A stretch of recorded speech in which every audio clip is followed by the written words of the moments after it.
how to read a book a week.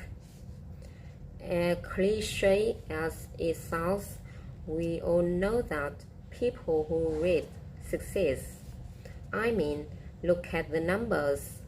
85% of millionaires read at least 2 books per month, while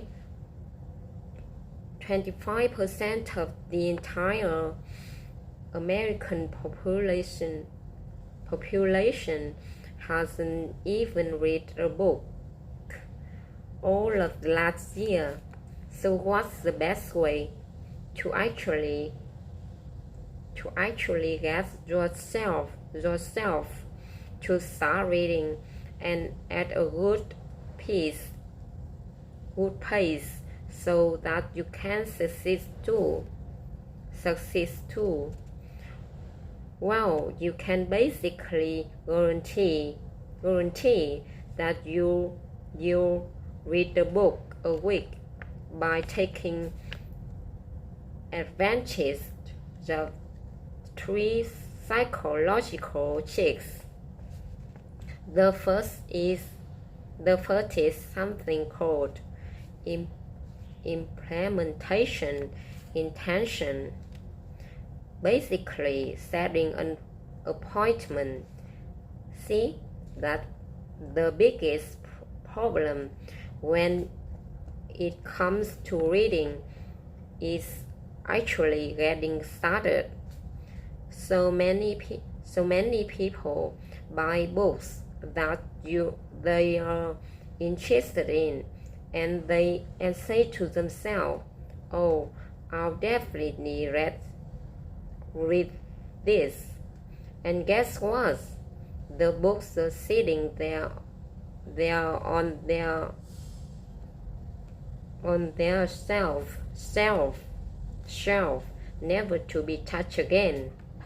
By physically writing down the time and place of when you start reading a book, you are essentially setting up an appointment to do so. And think about it, we don't really miss our appointments. When was the last time you completely skipped a job interview or a visit to your doctor? Sure, you might have been late, but when you set an appointment, you know that you have to show up, and you usually do. The second psychological check reading a book a week is to use what's called chunking. Basically, break down a big task into smaller ones. One of the main reasons people start reading books and never finish it because the task seems way too big.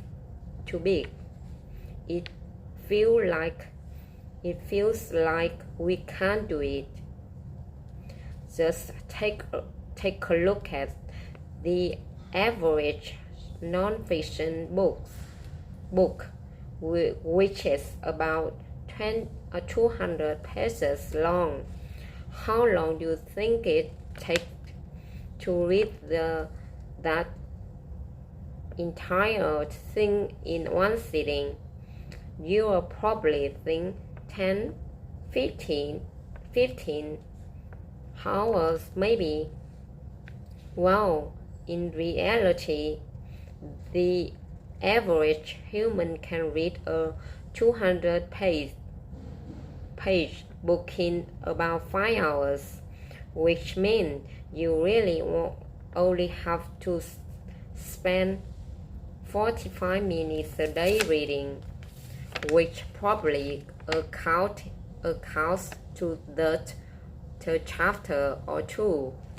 So instead of saying, "Okay, I'm gonna read tomorrow right out of lunch at home," much more effective